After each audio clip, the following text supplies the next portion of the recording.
wife's planning to tune in too, even though she's over in the other room. Oh. But instead of only hearing me, she'll be able to hear you guys too. So. Oh, and Nice. while we've already started, I want to say Carissa's not here, but she wanted to say hi, David, and she also misses being gaming with you. So I'm skating with her too. Yeah, she's off riding right now, but she definitely wanted to send her regards. Nice. Yeah, I should be later before on other days off editing myself, but I need to get off my butt for that. Yeah. That's usually a problem doing stuff is you have to generally get off your butt. Unless you're gaming, you can sit on it or podcasting as the case may be. Yeah, I'm definitely sitting on my butt. Let's see here. So I've got we got Murr. We got Murr. And he was waiting for us, TC. Oh, see, we're always my fault, Murr. How rude of me. Apologies. Yeah, Murr. Yeah, I'm sorry. We didn't click record broadcast soon enough because we were talking about Scythe being a jilted mail order bride. So we've already set the tone for the episode already. It's true. It's true. Well, Scythe is a very different beast, and you have to come to terms with it for what it is instead of what you want it to be. Because I very much Stonemaier says it is. Oh yeah. That's hot take number one. That's hot take. Ooh. Yeah. What did you actually I love you, say? Jamie. I do.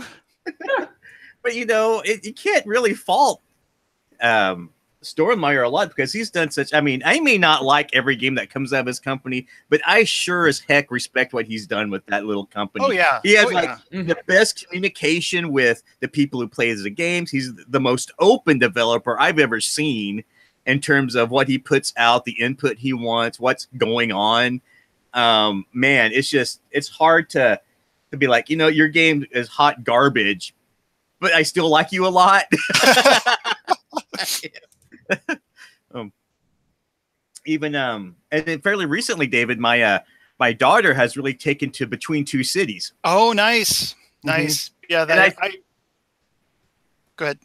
Oh, I was about to say, and it's still fairly legendary. I even talk to Joe every now and then, every Wednesday nights, and every now and then I'll mention that game of Between Two Cities with the parks, and she just gets that cold, evil stare down. It has not dissipated, by the way. It's still there. Wow.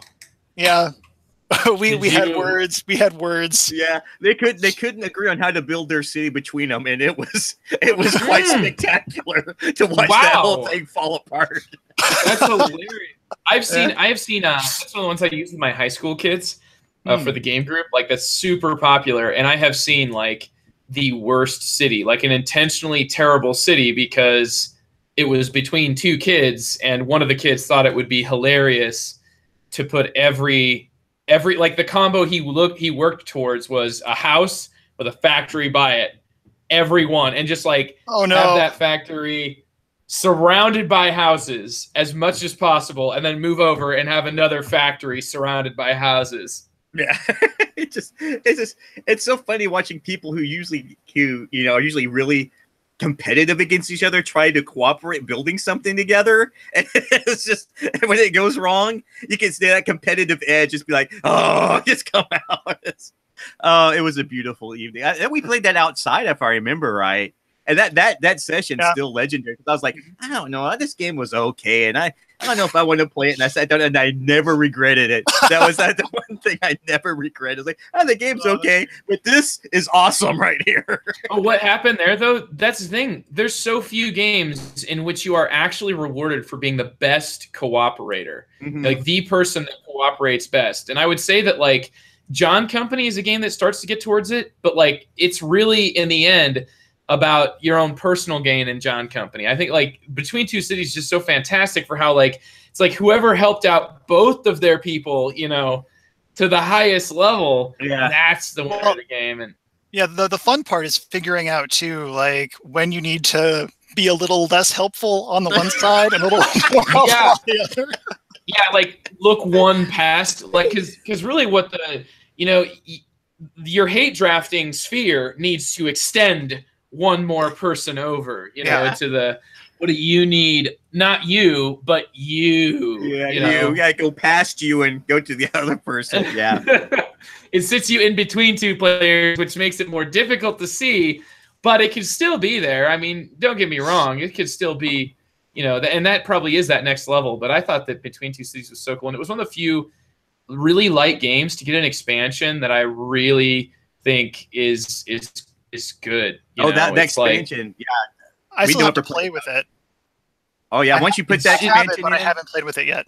You put that expansion in, it just makes it so that there's individual tiles that want a specific thing, and it's like each of them is unique and they all have unique artwork, and it kind of it actually makes something come across besides just this is a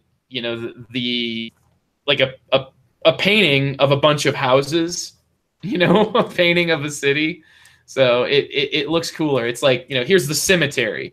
Because otherwise, it's a pretty nondescript city. That's a pretty boring city, Every building looks like every other building of its same type. So so are we ready to kick this thing off, guys? We got some nice warm up? I feel like we go through the whole Stonemaier Games library before we can start the episode. Okay, we'll see. We've got Euphoria. We've got Charterstone. We've got. Am I missing anything? Me neither. I haven't played it. Okay. Yeah. Nope. I haven't played Euphoria. I owned it for a while. Read the rules. Didn't play it. I like Euphoria. It's a pretty cool game. I like chucking dice. I think I've been more of a sadness dude. You might be joy, but I'm sadness. You're sad. And there's a place for all of us. Yes. Is it when your people get too smart in Euphoria and they leave because they realize you're such a tyrant that they don't want to work for you anymore? Yep. Yeah, leaves me blue. I'm totally not an expat. What are you talking about? Yeah. Hey, I have to say something to you. You'll be back. Time will tell. Hamilton, you've seen it. I can or you've heard that. I haven't seen it, and but you know that. Oh, it's such a classic song. That's a great song, but the harmonies in the Schuyler Sisters blows my mind. My mind. That's it's such a great song. Yeah, we saw it a month ago, or I guess 3 weeks ago almost now, and my wife just played that today, and it's just been playing constantly. So nice. Yes, I if I could sing harmonies, I'm sure I would have them all memorized by now, and I could just but no, not all gifted. Well, yeah, I haven't seen Hamilton either, but I've heard some songs. Although Phantom of the Opera is coming through, I can see that again for the upteenth billionth time. Woo! Awesome! There you go, man. Gotta go. I love the classics. There's a reason that TNT plays Christmas Story on repeat every year.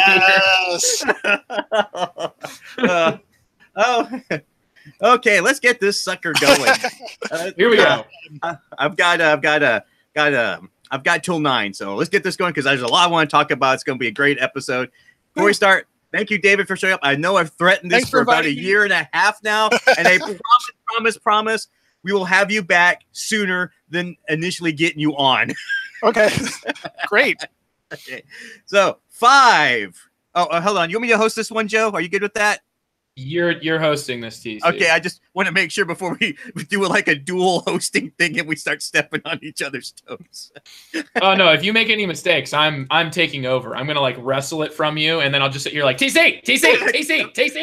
Your head will physically reach out and grab my microphone and be like, "Shut up!" Okay, 5, 4, 3, 2, and 1. Welcome to a new episode of The Long View. The Long View is proudly sponsored by Game Surplus. Yay, Game Surplus. Game Surplus is where you always need to go to buy your stuff because it's awesome and Carmen is a cool dude. I know that's generic, but I like saying it because it's the truth. You'll also get a discount for using Game Surplus if you use our code, which Joe always tells us because I completely forget what it is. Joe, what's our code again for 10% off? Oh, okay, it's that code. You just really put me on the spot, dude. That was painful. You were ready for Scythe, and we're like, no, what's this crap? It's Longview picks, I believe. But I remember Good but Ugly picks better. It's I know we've put it up before, and it's in one of the things that you put on every episode, isn't it? Yeah, it is. But you know, we just like to you just want to hammer it roast home. Me. Yeah. Ouch! I take whatever chance I get, Joe. You know this. Bird, man. We got David into the group here. Know our dynamics. We can jump in. Start hammering. And before we start this episode of the Longview, a quick quiz. How well does TC know elements about our relationship and this podcast? First of all, we do it. When's my anniversary? God, you sound like my wife. It was 3 days ago, TC. I know your birthday was up, and I didn't say anything on Facebook, so I feel like a jerk. So, yeah, I love it. Like the 2 days later. Oh, yeah. Go for it. It's something associated with the Longview. The Longview picks are 10% off. They're already discounted prices, and it's games that you'll see appearing on the Longview, and also ones that were selected by myself, by TC, and also by our Jeff Gamble. Actually, some of them that are there are some of his picks. So former host Jeff Gamble. So anyway, check out that. What's up with that? Whoa! Oh, sorry. Wow. Did I say that loud? Oh, hope Jeff's not listening. Oh, no. You know what, dude? My thoughts on that is the more discount, the merrier. Anyway, it's absolutely. Yeah. As far as that one goes, if you really believe in a game and you're passionate about it, the infectiousness of that is deserving of making that game on the Longview picks, and then you can do that in advance. Let me know. I'll put that on there. And anyway, so yeah, let's game the system that Carmen has so graciously set up for us, and do that by sending your emails to thelongviewpodcast@gmail.com. That is the whole thing. The Longview Podcast. You need the definite article. You have to remember that. Also for the website. So anyway, yeah, you could let's get this grift going. Yeah, and if you feel like you want to be in the hot seat we're about to put David in and want to be on the show, email us, man. We'd love to have you on. We can put you straight in the middle of what me and Joe are doing, and just, who knows, crazy things will ensue. Maybe appropriate, may not be. We'll see. So if you're listening and you want to be on to talk about your favorite game, we'd love to have you. Speaking of, we have a fella. I have a guy I used to game with. We have David. David is joining us from Canada. Woo! Hi, David. Hi. Hey. Good to hear from you. And I have been threatening for years to have you on to talk about Scythe, because it is probably one of the most memorable game experience I've had in a long time. And it's still quite a roller coaster what this game is doing to me personally. And I'm sad that you are not joining the experience by gaming with me anymore. Yes. Also, have you heard him before? My good pal Joe, he's joining us to lab up the conversation. Somehow he gives me hosting duties. I don't know why. Maybe he decides we're tired of this being a successful podcast. I don't know. Yeah. It was my soft way of quitting. Yeah. I dropped the mic. You can take it from here. I've done my duty. So, David, we are going to be talking. Yes. Oh, my goodness. Okay, look. We're going to be talking. I just threw up the BGG page. We're going to be talking about Scythe, which is a 2016 game published by Stonemaier Games, designed by Jamie Stegmaier. It's Stegmaier, yeah, because it's the company is actually a partnership.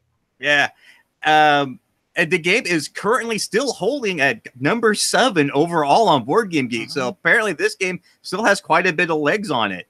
I'm actually surprised that's still at 7. The way the rankings flip-flop as much as they do, and people hate vote and stuff. But that's probably another topic for a different time. So we're going to be yakking a bit about Scythe. And David here is probably one of, at least at the time, was probably one of the best people I ever saw playing Scythe. He crushed me routinely. He played the game so much people didn't want to play with him anymore. But I'm dumb. I'm like, no, I want to. I mean, my daughter beats me at Munchkin, the card game, all the time, but I still play it. Still play Legend of the Five Rings, and Arkham still kicks me. Maybe it's I like losing so much. I don't know, but Scythe was such an amazing game for various reasons. But we're going to have David. We invited you here. Why don't you tell us a little bit about Scythe and your experiences with it, or just Scythe in general? What is Scythe? Besides an instrument used to harvest with. Yeah. Well, Scythe is not a 4X game. About.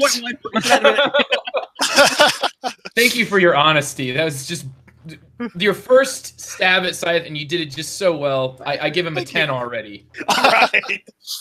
Okay. Scythe takes place in a 1920s post-World War I sort of Central Eastern Europe area. There was a factory where these massive weapons of war were created that were used to help bring an end to the conflict. It's currently dormant. And now the 5 nations around this factory are trying to make a living after the end of the war. And players take control of those factions. It's an action selection game where you have 4 different options, and you have to choose a different option every turn. Well, you can't choose the same option twice in a row, is what I should say, unless there's exceptions. But that's a whole other thing. And you're trying to accomplish different goals. It's an achievement game as well. So every time you accomplish one are out on this track on the board that lists all of the possible achievements. And the first player to put their 6th star out on the track triggers the end of the game immediately. And whoever has the most points wins. Wow, that's a pretty succinct. I think that's like the quickest game description we've had in a while. Thanks, David. Yeah, for a game that you could have spent a lot more time on too. I mean, I'm sure we will. I mean, we're not ending now, are we? We're not done. No, but that was impressively concise. So, yeah. Sorry. Yeah. So there you go. That's Scythe. It was a Kickstarter game, a very impressively Kickstarter game. If you got all the deluxe components, I mean, just component-wise, if you got in on that initial Kickstarter for the price you paid, the components are just fantastic. I mean, you got like the bits you put on the board, the resources were like clay-shaped things. I mean, if you did Euphoria, you pretty much knew what you were getting with Scythe. You also had the board extension was in there, so like the back side of the game board has these hexes that are, I think they're like 50% bigger than on the other side. So you get the board extension in there. I don't know what else was special to my edition. I don't know. Well, it came with the coins too, the resources and the coins. Yeah, and those like the acrylic resin resources. These are not just like really awesome. The standard game comes with nice wooden pieces that work just fine. The copy I just saw my group playing on Sunday has those, and they work just fine. But the one like the things I've got are like those that are like painted resin, real nice. Like the resource boxes that Stonemaier has done are, they are composed of the same resources. Some of them. Yeah. And then your player boards are like they're cut in so you can put your cubes in it. I remember that specifically because after I played Scythe, I was like, this is amazing. I love this board because I just played Terraforming Mars. And why on earth did not do the same thing with this, what they did with Scythe? And that just, that's really a testament to Stonemaier Games in general. And we were yakking about before the podcast, but, I may not like every game that Stonemaier does, but I certainly appreciate the communication Stegmaier does with his backers. He's open. The emails you can get from him, they just sends out are probably some of the most insightful emails into the board gaming business in terms of kickstarting. It's just, I wish more companies did what Stonemaier does. And I think he has a reputation that's well earned because he's really built up with the support of the people who plays his games. And you don't see that with a lot of companies, especially bigger ones like Fantasy Flight. They're like, whatever, we're going to do what we want. And that's cool. Who cares? Well, except they're LCGs. People like kind of gripe a bit about that. And they go, yeah, we need to fix that because that is kind of a big exploit. But for Stonemaier, I've always been impressed with his communication and his passion for gaming. And also the way I've seen him on the forums, helping people out, getting into the industry. It's just, it's bar none. So he's done is he's really unlocked that same treatment that they're like, game companies tend to like play their products before they come in. They push them at different venues and stuff, but it's much more on like it's a weird proximity issue. And what Jamie did is he really kind of unlocked the potential of like a Kickstarter campaign and the way that the community can get behind it and harness that power. And he's actually written books about it, I believe. He's got like something about how to run successful Kickstarters. So he's a guy that wrote the book on doing it. Though I would say the way he specifically like to get my little stab in here, Mhm. I'd say the specific thing that he did during the Scythe Kickstarter was somewhat experimental. He made the stretch goals. Like there was no, like the first stretch goal or two had its like amount, but then after that, he was looking to see how many people would back, and he was trying to keep a pace going. And that was like his goal. And he was pretty forthcoming about his goal. But what he ended up doing was spacing out his stretch goals by like hundreds of thousands of dollars. Like the first 10 stretch goals were like, 5,000 apart. And then the next one was like 300 grand in between, because they were like, we wanted to keep up this same pace. And so we've got one stretch goal for this week, one stretch goal for this week, and it'll be set at whatever we want to keep pace with. And that didn't end up working, I believe, for him. I think there was a lot of like kind of resistance to that model, because people just want to see like, the constant incremental, and they're okay with it reaching its completion, but then they don't really want to see much more about it.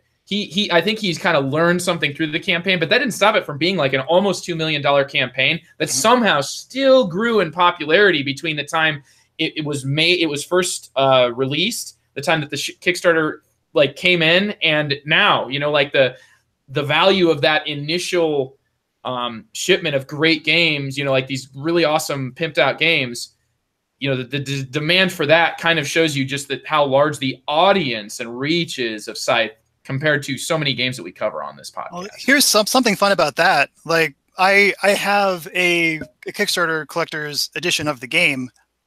This game was not even on my radar until I played it after one of my friends got their Kickstarter version of the game. Like I hadn't played it. I knew virtually nothing about it until after they got their copy. Didn't you make your own copy? I did. I waited for the retail edition to come out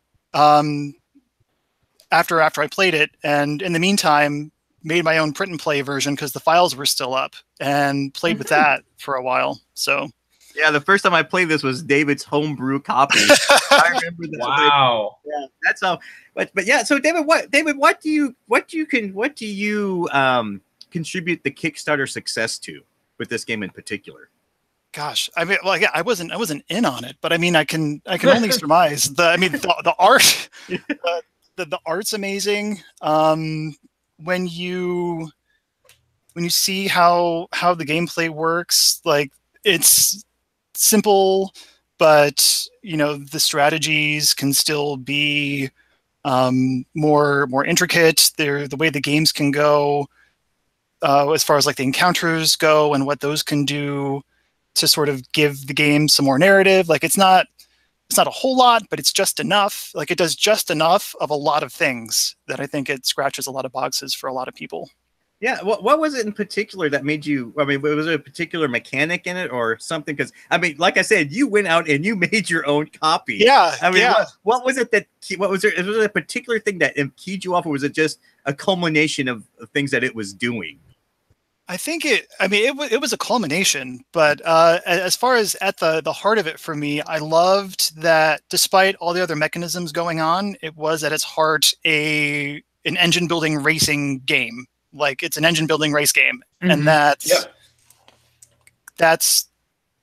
what I like the most about it, because one of my big issues with me playing a game like Terra Mystica is there are things I want to do in Terra Mystica, and if I don't do them, and if I do them, I'm not accomplishing the things you need to do to win the game. Like I love building cities in Terra Mystica.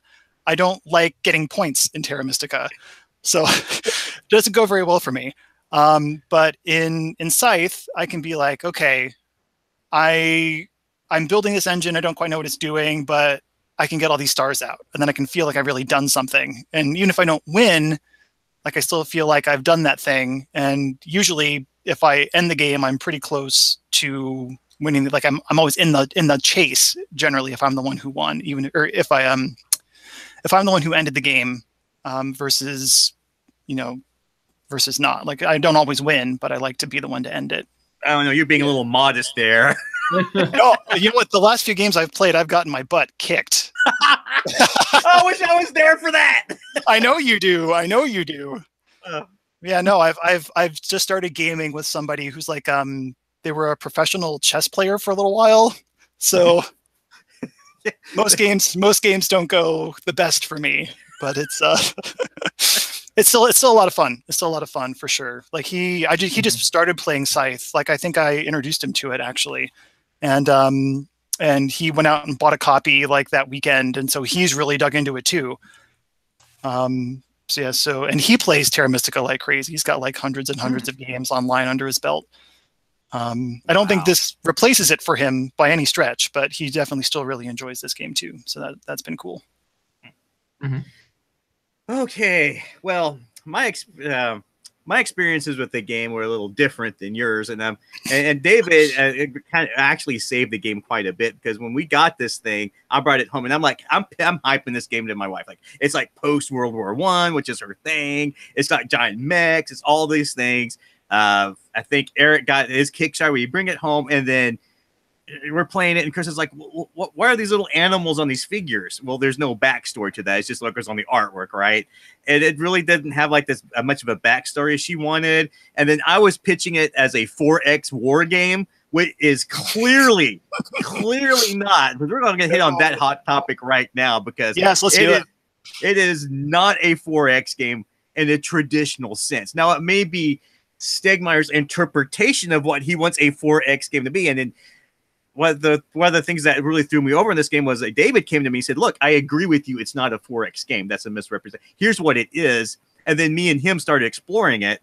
And then once we started getting into it, I'm like, okay, once I throw all that crap out and accept the fact it's not a traditional 4X war game, there's some really neat things going on here. So, David, why don't you give us a brief step-by-step process of what you're trying to do in this game on a turn? I think that would really inform our listeners if they haven't played it before. Okay. So again, you have this sort of menu of 4 actions. Each of the main actions has like a top portion and a bottom portion. So there's 8 actions in total, and each section of your action mat that you have has 2 of them apiece. So on your turn, you choose one of your sections of your action mat, and you perform either its top action, which allows you to move around the board, gather resources, that sort of thing, or its bottom action, which is how you upgrade your engine. Basically, it makes your top actions more efficient and your bottom actions cheaper, or it increases the number of pieces you have on the board. You can build buildings with your bottom actions. You can put mechs on the board with your bottom actions. And then upgrade your engine with your bottom actions. Yeah, and I think we need to briefly mention that your faction and your actions, they're like 2 different pieces, and you play with a different set every time you play. So that introduces some variability into the game, which is really cool. So by the way, David's showing us there, though, with your action selection, they're all different. They're all set up a little bit different, so they do different things. So at the heart of all this, which was like step 1 of seeing Scythe for what it really was, it's just an efficiency game. You've got to look at those boards and figure out how to be more efficient than the other people playing and get on the board, because you want to get those stars out faster than other people can. Yeah. So going into what stars are might also be good too. So the achievements are how you get your stars out, and the achievements all tie to the different sort of types of pieces that you have. So once you get all 4 of your mechs out onto the board, there's an achievement for having 4 mechs on the board, and so you get to put a star out. Same thing for buildings. Get all your buildings on the board, you get to put a star out. All your workers on the board, you get to put a star out. And you can also get stars for winning combats, for taking your combat power up to its highest possible level, and for raising your popularity up to its highest possible level.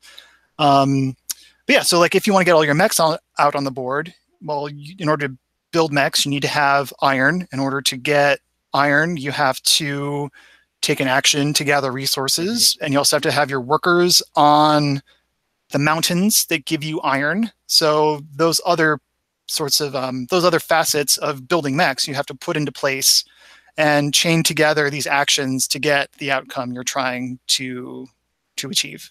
And then one of the really cool things about this game that I really enjoyed was the fact you can move your resources with you. They're not static on the board. So like if you mine stuff and they're on the board, they don't necessarily have to stay there. You can like load them up on your mech and just go tromping across the board with them, because other people are wanting your resources. You can make them, if you leave them out there, they will come get them.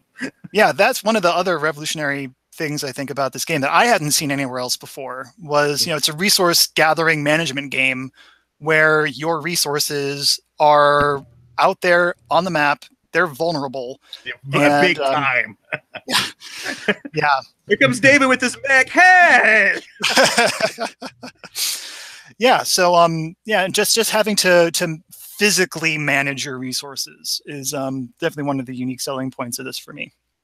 Yeah, and like I said, I've never seen a game do that. I mean, generating them I see all the time, but the fact a big component of the game is like moving them around, managing them, and utilizing them. Yeah, and there's logistics in this game, and normally logistics is not that like you get to the resource. That's the logistical aspect, and then usually you're just like, okay, put it in your supply. And it's right in your little board. Yeah, yeah, it was that. I mean, I think it was the game I played with you. We went, I'm taking your resources. I'm like, that's a thing. You're like, yes. Like, hold on, that's rather vicious for a Euro. Okay. Yeah. So, do you need to go on, David? Do you have some more you want to talk about with that? Well, yeah. Just as far as also sorry to interrupt. About it as far as the logistics goes. I mean, especially as you're looking at your opponents, because again, there's combats in this game too. So how if I leave these resources there, is this person going to want to come get them from me? Do they have other things they're trying to do? Do they have the resources to take them from me if they want to?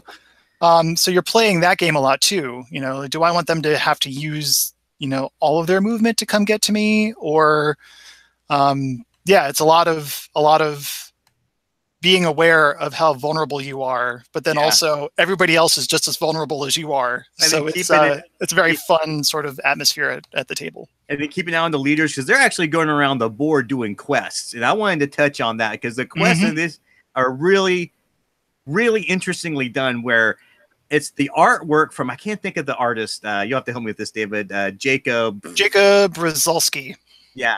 Who apparently Stonemaier saw his artwork and said, we are making a game of this stuff. This is fantastic art. But what he did with these quests is, like other games like Arkham Horror and whatnot, where you it actually physically gives you a description of what's going on and you have choices. This is just give you this big piece of artwork and these vague things that you can interpret and tell a story around. Because half the fun of this game, I found the more and more I played it, was grabbing one of those cards and then telling a story of what actually happened, right? And just, okay, if you're doing this, you have to be real. I mean, that was my rule number one after playing this a few times, is that, okay, David, you drew that. I want to hear the story of why you took all this wood from this guy. I want to just using this picture here.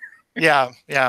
I think there is actually a rule specifically about in the rule book, that you have to read that card out loud. It's you're supposed to, there's a procedure and it involves telling the story to some degree, but it's just reading the card. But I remember it it doesn't want you to just be do your stuff silently. You're supposed to involve the table and get the story going. I usually insist on the player who gets to draw the encounter card, show the art to the entire table and read the options out loud before you decide what you're going to do. Just because some of the options are really hilarious. Yeah, that's that. It makes some interesting ethical dilemmas. That okay, I want to hear why you did this. Steer the cows underneath the mech and see what happens. Like a bear. Yeah. But I just really like how that's implemented. And that's just another unique thing that this game does, is once you get going with it, is that storytelling element. And then that got me a little over the hump, where there's really no background. I mean, it's a fascinating setting. I want to know why this faction, why this leader has this animal familiar. What's the story behind that? And what happened during World War I that caused this faction to form this way? But in the bigger sense, that's to its benefit, because that allows you the immersive storytelling you can do with it by not setting parameters that way. So imagine that. I know. I know. And so it's like, as a hardcore, well, not hardcore, as a war gamer, I like all my history in front of me. So that was like, okay, 4X game, and we don't have the theme's kind of vague. I'm not digging this, but I've come to like that more and more. And that's one of the unique things. I remember when me and you played, David, we were telling like the most hilarious stories that we could possibly imagine. It was, so we had to like pause the game. I'm like, oh God, that is so funny. Oh my God, I got to write this down, guys. Hang on. And there's still times I play it and I see the card. I'm like, oh, it's the bear. Oh, I remember what happened last time with the bear. Yeah. Holy cow. I swear, every time, too, I'm playing the game and somebody gets to one of those encounters, I'm like, oh, please let it be the one with the sheep. Please let it be the one with the sheep. I love the... I've got some favorites. Yeah. Have you experienced... Joe, have you played this game very much at all? Oh, I've played it a few times, yeah. I played it, maybe a half dozen times total, and I think the last one or two was with the first expansion. But yeah, but that's the thing. So we had kind of talked about this before, and just my story with the game is kind of like characterized largely by not me, but somebody else that I game with who was in like the chorus of the choir was just singing the praises of Scythe when only the cover art was released. This was like a year of just OMG, OMG, OMG, like people farming with mechs in the background. So cool. And I remember that like being very infectious. And then my buddy Andy like really caught on to that, was super excited. At this point, the group was really into the game Terra Mystica, like you described earlier. And it does kind of have some lineage with that game. And that's why Andy was super excited and he wouldn't shut up about it. And I was like, Andy, let's just focus on the games that are out now and not worry about these games that aren't going to be coming out. And then he backs it, after just, still love. Within that, the time he backed it and the time that he received that in the mail, like he had departed entirely from like the modern board gaming world and decided to specifically only involve himself in like heavy economic and simulation games, like anything that would be considered too niche to be like permissible in anywhere outside of a game night, like anywhere outside of like a game group having a game night. And so the game came in and he's just like, all he can say about Scythe is just like, it's really not the game. It's more just me. It's not the game. It's me. And so we didn't play it that much. So, but I feel kind of like to a certain extent, maybe I even went a little that way with Andy. Like you mentioned Terra Mystica, and I think you kind of said that like this was like something that you did like, whereas Terra Mystica was something that never really kind of made sense for you. Right. David. And then this one, it like everything is, this is that resource. You put it on the board. I really think that Jamie takes that into consideration when he creates a game is like, how does the game feel when you take an action? And, like what he tried, I think he wants the game to exist in like a space that's like, yes, this is a physical it's just a physical little miniature, but it kind of like the game tells a bit of a story it comes to life a little bit from what you have there. And I don't think Andy would care in the slightest about that in this specific game. So it's like that all that gets lost on him now. And now it's, anything that's not like confusing, anything that's what I would call intuitive is just right out. It's right out. So unfortunately, my experience with Scythe was a bit curtailed, like I said, but I would say that in the times that I played it, it really was just so easy to teach people. I think you mentioned, David, how it's like you said simple, and I wouldn't necessarily say simple. I'd say it's like a heavy game that's very accessible. Yeah, it's funny because it's so easy to explain 3 of those 4 action areas, like the main action areas, but like the movement rules are the most complicated because of when combat happens and like, well, this can have encounters, but this can't. Like that's where I feel like my rules explanations drag down. Other than that, it just sort of goes along at a pretty good clip. And then the game itself, actually, you could almost be like, hey, let me teach you the game and just not teach them about movement, not teach them about all the nuances of movement. Because that's kind of where, because movement itself is just like, you have this many spaces you can, you can move this many characters, right? Or I think every character gets one movement. It just depends on what type of movement you're doing once you get like later actions. But Yeah, the movement is complicated, but like the game also puts players in a fairly safe situation to start the game. Yeah. Like this is a game where you go out and potentially have combat with each other. It's rare to see a game of Scythe go without a single combat, though I could imagine that could happen depending on the group. It has happened. Yeah. So it certainly can happen. I mean, especially if your group's very Euro, or if your group is just like all playing super turtly and, you know, like only ever venturing forth when they have like a murder ball that nobody wants to acknowledge, like the murder ball that trounces around, but it's like so inefficient because it's so small. It's an army all in one space, but it's like it's safe that way. And so you can do that. But like, you know, most of the time you're going to have combat. It's just not going to happen until the final third of the game. It's just, you know, that's when it gets complicated. The game starts you with very limited options, and it's like the map itself is designed in this way. Do you know what I'm talking about here, David? Oh yeah. With the because every faction starts off the game sort of on their own little island, and the first act of the game is figuring out how you want to access the rest of the map. So there's tunnels. There's once you learn to walk on water, you can really get quite mobile if you choose to go down that route. Yeah, there's the Riverwalk mech ability that every player has. It's a little bit different. Every player has another method of movement that one of their mechs can grant them that's a little more specialized than that. And then there's the tunnels that allow your workers to move out if you want to go that way.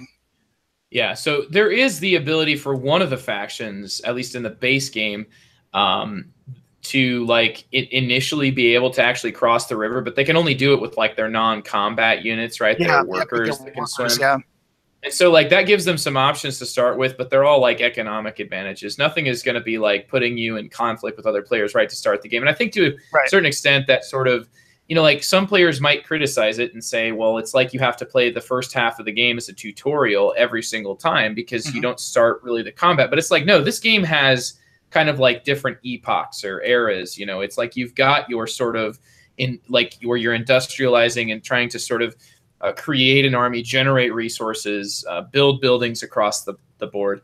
And then it transitions into, you know, sometimes you're, you know, so I guess some of the races that play are going to be trying to focus on this more from the start because their advantages are combat focused. But like there usually comes a time when like, you know, winning combat is one of the things that gets you a star. Yeah. So, I mean, like that's a method of like somebody's going to be grabbing for that at some point in most cases because all the other players might be trying to get all the other stars. And if you're getting all the other stars, you can be doing amazing economic things, but you're probably painting targets on the board as well. Yeah. And speaking of combat, I mean, one of the things that this game does is it doesn't make your area a target. It makes the middle of the board where you want to go. Because if I remember this right, David, the middle, if you take the factory, you get like an extra action card on your board, right? It gives you more options. If your character, this is another one of those little movement rules. If your plastic character makes it to the factory, you're able to take a factory card, which provides, it's basically a little add-on to the end of your action mat. So you now have 5 different action areas you could take instead of just 4. And those actions are way more efficient at doing things to get you stars than the other regular actions are. So that can, and the factory is also worth at the end of the game extra points for area control because you get points for every hex you're standing on. But if you hold the factory, that counts as 3 hexes, even though it's only 1. Yeah. It is a meat grinder for sure. But there is a certain amount of like getting there is like you've crossed the finish line. And so people will enter the factory and then exit the factory to, you know, anticipating an invading force or something. Because you can kind of do that. You can kind of do a little bit of recon with your leader. You might be able to move him up a little bit. You know, and it's just interesting because when you start talking about that factory, that's the part of the game that I think I adored more than anything else was the way that you were able to add on to your action board in an impactful way. And I believe that the first player to get to the factory has that added advantage because they're probably not going to hang on to it for the whole game. I mean, good luck with that, right? Right. Unless you're doing a Berlin airlift somehow, like moving in your stuff is going to be really tough. And but what they get as an advantage is that all the factory cards are dealt out at the beginning of the game, and there's like equal to players +1. Yeah, and then they're getting first crack at it. They get to pick up that stack, and they pick the best one. By the time that third or fourth player gets there, it might be down to like actions that are just slightly better, versions. But none of these are going to not impact the game in any way. It's just like, well, you're doing the same action you could already do, just you save 1 or 2 resources. You did a little bit more efficiently, and it might not apply so much to what you're doing. The earlier and the more choice you get, the more that you can just get this efficiency puzzle that you're playing on your board, which is, going to be different each game because of how the top actions interact with those bottom actions. Everything is like this different interaction of like, well, when I take this action, I really want to do this bottom action because that's where the game's at. All these bottom actions are how you actually build. It's how you actually get your stuff out, how you actually achieve things. You can win in some of the ways with the top actions, but they tend to be more about like, trying to achieve the bottom actions. It's like that's where you're putting together your pieces, and then the bottom actions are when you actually cook the cake. Yeah, and you get that out there, and that's that puzzle, and you add that extra card to the side. That's like, oh yeah, this is like a really awesome double top action where you're just super efficient. But there's like no bottom action really tied to it, is there? It's you get to move 1 piece an extra distance than you the cheating movement. Yes, like the sort of like Hail Mary pass movement. I remember that. Yeah. But every factory card has that on the bottom. Mm-hmm. They're all the same that way. Yeah. It's a really simple way of making it so that if with in terms of combat and conflict, is it moves it right to the center of the board, and you have to go out and do it. You're not getting attacked from other people. You're going out there and making yourself a target. I think it's a really simple solution to attacking other players by putting something so valuable at the middle that you're going to be fighting over anyway. It's like a simplified Mechatol Rex in a lot of ways from Twilight Imperium. And there's more incentive for other players to continue to go there because, like, once Mechatol Rex is covered, there's not that much incentive, TC. Yeah. So, like, you just have that consistent, like, it's valid throughout the game and it's valid at the end of the game. I agree with you, TC. It puts players in contention.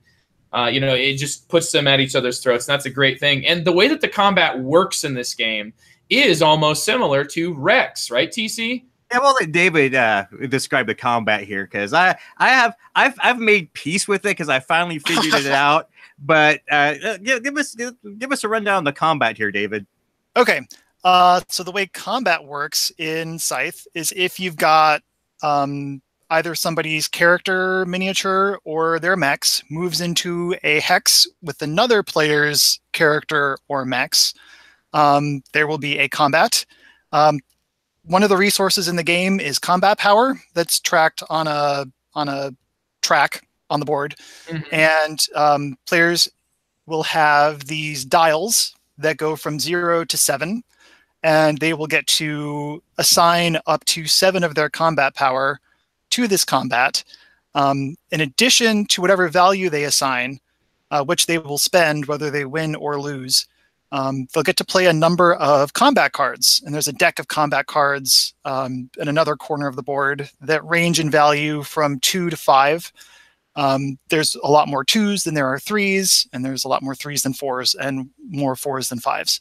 And they get to assign these additional bonus combat cards, sort of like you tuck it in behind the dial, the combat dial, and you can tuck a number of cards back there equal to the number of plastic pieces that you have, either characters or mechs, in the combat. So if I waltz in somewhere with my character and 2 mechs, I get to have 0 to 7 plus 3x, and x can be anything from 2 to 5, depending on whatever cards I might happen to have. So if I march in against you and you've got one mech in there and you don't have a lot of combat power, you're probably going to lose that combat because I've got so many more cards on top of the combat power I can assign. And yeah, so after people select their combat values and their combat cards, they get put face down and they're simultaneously revealed. And whoever has the higher total wins.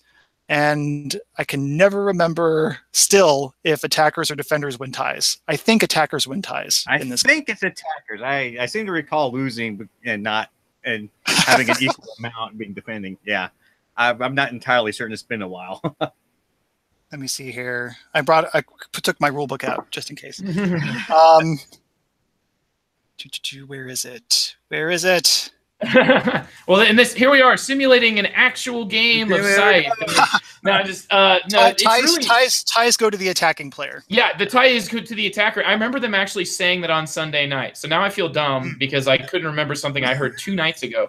But yeah, they were like ties go to the attacking player, and the teacher of that game, my buddy David, from around here, he actually took the time to say, well, it would make sense because the person who's attacking has like taken their action to attack, and so it's like they're the ones that if they lose this have not only lost like whatever they stand to lose, but also their turn.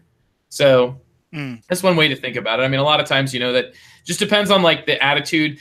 A designer either wants their game to be they want it, like Jamie wants a specific balance of combat and building up. He wants it to be punctuated in the way that Scythe works, and that's that it crescendos into usually 1 or 2 battles by at least one player. And usually if somebody battles once, they battle again because they've probably got some sort of a force or a lot of combat power or some sort of an advantage that they've finagled for themselves, and then they we'll take that to battle, and like we mentioned, like I mentioned earlier, Murder Ball is coming up your doorstep, and it becomes really hilarious when players actually do start to sort of cross the rivers to potentially go into other players. Are you even allowed to take other players? You're allowed to go into their home base, right? You can go sort of into their home island if you've got the ability for it, but you can't actually march off the board into the actual home base circle. Yeah, that's off limits. Yeah, that would be a really hit them where it counts type moment. But because I can't imagine it being that great of an idea, they're gonna like kick you out of their home. But that's always an entertaining move. What I've discovered with this battle system is I keep hearing like, oh, you like Rick's so much TC. How does this compare to Rick's? I'm like, it really doesn't capture the nuance of it. And for a while, I was like having a real problem with the combat system. But what I quickly figured out in this game, and I have to give David props for this, and I think the brilliance of it is it's not the combat that you're using as the weapon in this game. You're using the threat of combat in this game. This is not a war game. This is a Cold War game. There literally is like a Cold War meter. Like you can just choose when you spend your military strength and where. There's like that aspect of the game is just like we talked about it earlier. You have to manage your actual resources around on the board, and those can be stolen. But if you want to just like get apparently a fleet of mercenaries, all you got to do is snap your fingers. It's really easy to get like.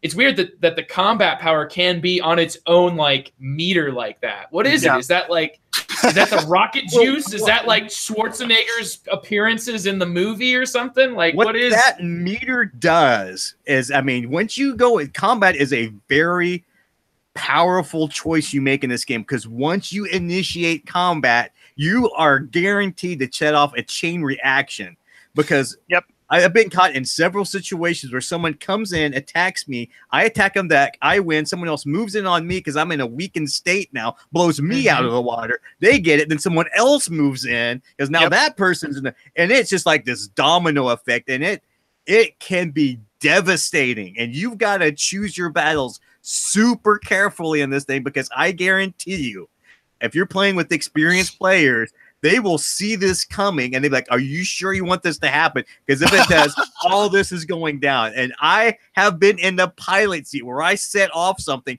and it went left so hard because I thought it was going to go one way and it didn't. And I mean, like 2 factions, me and someone else who was foolish enough to engage me, we took ourselves out of the game combat wise because a 3rd player came in and took advantage of the situation, and a 4th player really capitalized on it. So it's the threat of war that's important here. Well, what that makes me, this takes me to a weird place in my head. I want to ask the question here then to David, because if war is kind of like you mentioned that you've seen games of Scythe where war never even happened. Yeah. So there is like each of the factions you can play as has some unique features specifically pertain to it. Beyond, like you've got the board is static. You've got the actual places where you start are always the same. Like the white player will always start in the southwestern place, whatever it is that player, and that's the way all of them are like, right? They've all got their home territories. And then they've all got special abilities on top of that. But like the black player, the black colored player, whatever it is, he or she, I feel like I'm trying to explain this simply and getting into weird political terms. Like, in my head, I'm like, I want to make sure. But this fictional this country. Faction, and I forget, they all have names, right? They're all like the Russ Viets or like the Britannica. They're like really interestingly named. You're talking about Saxony, though. It sounds like Saxony. Yes, Saxony is the black-colored player. Yes, and it is like its advantages, as I recall, are like its main special power, quote unquote, is to win. It is pertaining to the winning of battles, right? It's like that's without half of it. If no combat happens, is that player just the brand new player doesn't know what they're doing? Is that player like how is that player honestly, leveraging? If I play black, I rarely win more than 2 combats with them because the other half of their ability involves these objective cards that you get at the start of the game. Every player is dealt 2. There is another achievement you can get for accomplishing one of these 2 objectives that you're dealt at the start of the game. And black's special ability, not only are they not limited to winning 2 combats for stars like all other players are, they are not limited to only accomplishing one of their 2 objective cards. They're able to accomplish both of them. So if I'm playing black, I'm generally trying to make both of my objectives work more than going for more combat stars, which is sort of my fault being a more pacifistic Euro player. Okay. All right. I'm just like, but that's your playstyle. I'm kind of that's having an ability that you're not actually benefiting from. It's like why so maybe it's like they wanted to do a war ability, but then they wanted to do like it's almost like that's a totally separate idea. Do you think maybe they made that as like a dual, like you can either choose this or this? You think that was part of the intentional design, or do you think that like it, black player, you better be aggro? I think choice in this game is a big part of the design. I like to talk about Scythe as a game of temptation. It's why I think the encounter cards are more interesting because, well, I could know what I want to do with my next 3 turns. I'm going to do this, this, and this, and they'll get me the resources I need to build a mech, but I'll also make these other resources that are going to help me with this other part of my engine at the same time. But if I go get this encounter card and it's just offering me a mech right now for 3 gold, like, is that worth it to me to upset my rhythm that I've had planned out? Like, I'm getting my main objective, but all these secondary building things I was going for, I have to find other ways to do them or other ways to make them as efficient as they were going to be. So I can get this reward, but it's sacrificing some of my other strategy to do that. And I think that when you look at the faction abilities, they're very much the same. I don't like playing the Rusviets, for example, because their ability is just too powerful for me. Like, every other faction that has to take a different action than they took the turn before. So if I'm moving, I have to instead produce next turn or something like that. Or if I'm producing, if I want to get more resources, I have to find something else to do productive in the meantime that progresses something else. So if I'm playing red, the Rusviets, and I want to get a lot of metal together to build me some mechs, I could spend 2 consecutive turns doing that, which can be really great to help me get a mech right now. And I could keep doing it over and over again and get all of my mechs and get that star out. But so many other things are happening out on that board with all the other players going to claim all their other things. You know, the things that you miss out on by having that temptation of getting exactly what you think you want versus thinking about the things you need. So you're saying that this red one is kind of more like the pure Euro gamer ability, where it's like you're gonna you can just from here to the end of the game sort of math out all your turns, and you know, you can really pick a strategy and just kind of cheese it, like just meaning like just keep on, like what do I do? I just keep on hamming going forward. Right.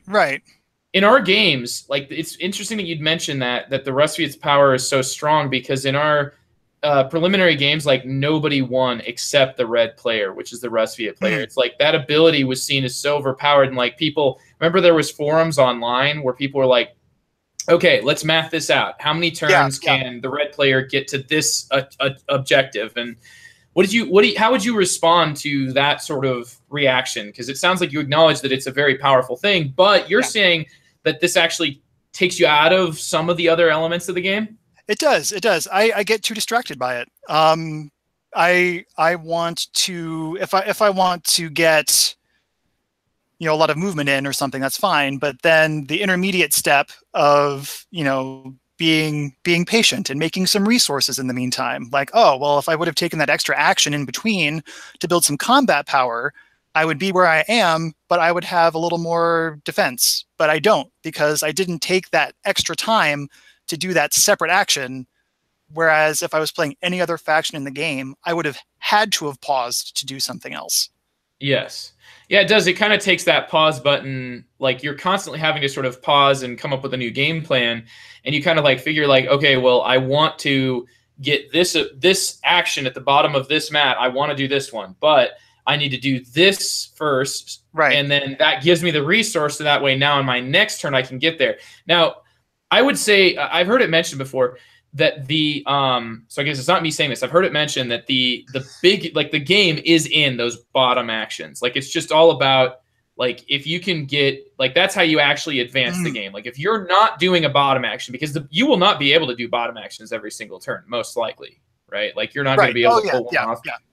Because it requires usually a lot more resources than you can get in like consecutive turns, especially when you're having to consistently choose something. Yeah, bounce around, exactly. And then the red player simply just not. Like they can just keep on sitting on the same action, just be like, I'm gonna do this again, I'm gonna do this again.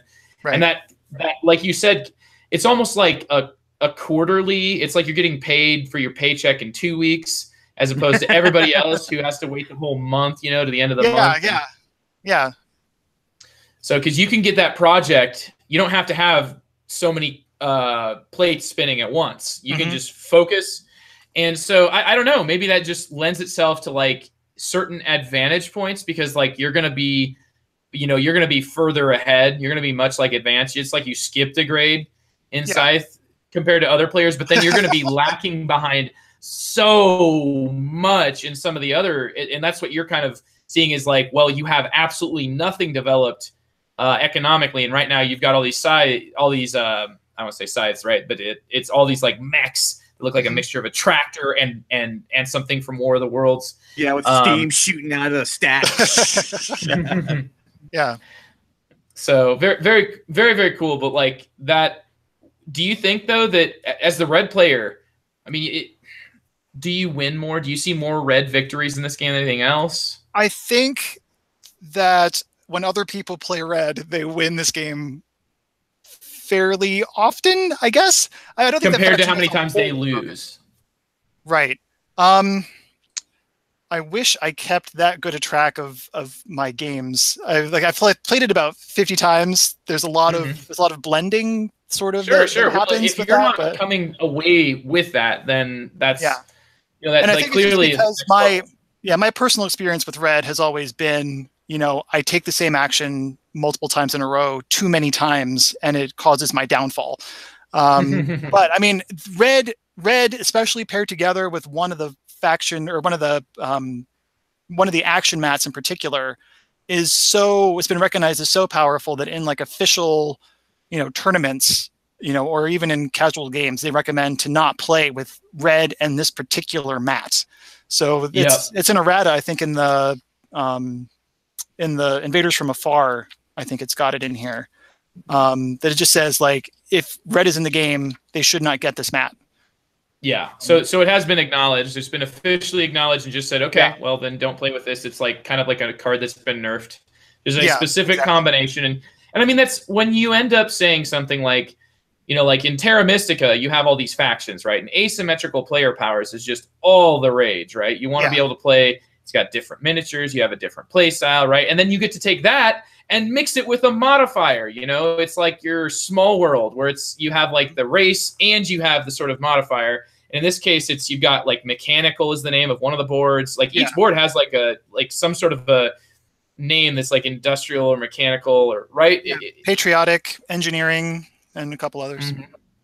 So that they've all got sort of like a flavor, and those can be attached. So instead of having just the 5 asymmetrical player powers, you've also got 5 boards that you can play as, and then the expansion brings that count up to 7 of each. And this game has been expanded now twice, and number 3 is on the way. So it's going to be a big happy family before long. And tell us about the expansions, David. That's a nice segue, Joe. Woo! Look at that. You're learning the segue. Yay! So what expansions are out and what's coming, and what do you think of them, David? Okay, so first we had the Invaders from Afar expansion. It added 2 additional factions to the game. If you've played the base game or seen the board, or I'll just talk about it now, the base game has 5 factions included in the box. But if you look at the map, each faction has a home base where they start every game, but there's 7 home bases on the map. So the other 2 home bases were basically planned from the start to be these additional factions that would come into the game later. I know there was a lot of blowback about that, like, the game was shipped, it's incomplete, and whatever. Even though it came with resin resources and all this incredible stuff, right? Well, I mean, and on the one hand, I can see where they're coming from with that, but on the other, like the yellow faction in particular, one of their special movement abilities allows them to go to a home base that doesn't belong to any of the other players in that game. So if you're playing a 5-player game of Scythe, that ability would mean nothing. But because they shipped the game with these 2 extra spaces, now that yellow faction has a way to use that ability, which they otherwise would not have if those spots weren't there. So it actually does have a reason for existing that should just immediately shut everybody up. I mean, I'd rather have it be a purple one and a green one, or they have a point. They have a point. Whenever anybody sees something dangling in front of them and they're like, "Oh, this is reminding me I don't have it," I think that's just kind of like a negative feeling that they get. And so, like acknowledging that that's something that does impact you emotionally in a negative way is one thing. But I don't think, like people get up in arms about that. And it's like, you know what?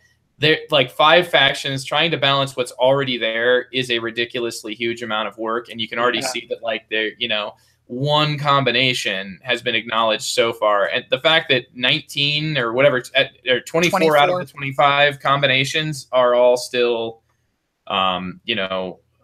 allowed. That's pretty impressive. Yeah. And so Invaders from Afar adds in that green faction and that purple faction. They have some abilities that are different than the starting factions as well.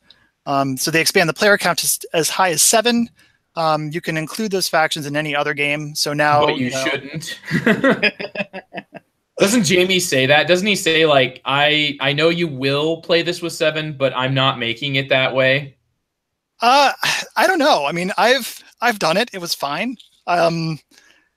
I usually like to mix them in with at least 4 players. Like I'll start including expansion factions.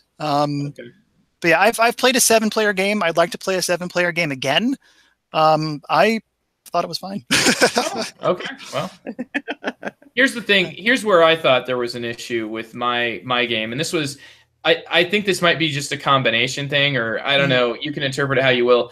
It's kind of like that, similar to that complaint about how the black player has this ability where, like, you know, it's like getting those extra victories in combats is kind of tough for people to pull off, and people expect that from the black player. You know, like if you see them, like they tend to be like, you know, it's the same as the red player in like in Twilight Imperium, right? TC, isn't there the red player's like super mean or whatever, you know? He's like, if you're playing the necro virus, they just expect you to you're gonna get hammered with the virus, because and so people immediately just like clench and are, you know, like building up fortifications even before they see you, whether or not you're even planning to go for them. They're just expecting it, and I think that that's one of the issues. But the white player, their ability is to get extra, like every time they get an encounter, they get to choose 2 of the 3 options instead of just 1. And that's awesome, right? But like if you play with expansion factions, you are seeing